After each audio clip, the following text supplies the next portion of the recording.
نادانی و ستم، تفرقه و جدایی، شرک و گمراهی.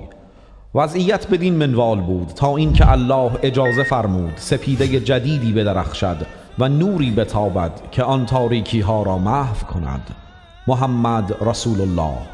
پروردگارش او را این گونه توصیف می نماید: و اینک لعلی خلق عظیم.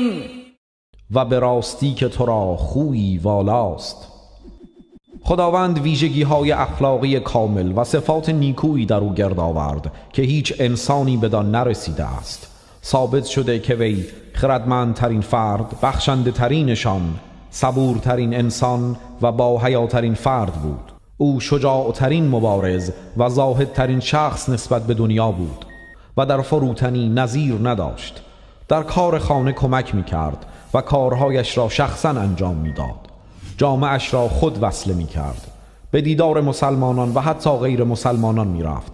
بیمارانشان را عیادت می‌کرد و برایشان دعای خیر می‌فرمود.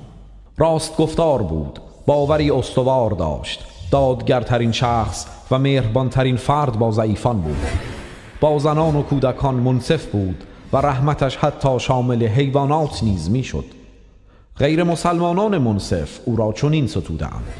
اسلام پژوه آلمانی یوهان گوته میگوید: ما اهل اروپا با تمام مفاهیم خود هنوز به آنچه محمد بدان رسیده است دست نیافته ایم. نویسنده انگلیسی جورج برنارد شا نیز میگوید: قطعا دنیا بیش از هر چیز دیگر به مردی با تفکر محمد نیازمند است. تولستوی نویسنده شهیر روس نیز گفته است: آیین محمد در جهان برترین می شود زیرا با عقل و حکمت هماهنگی دارد.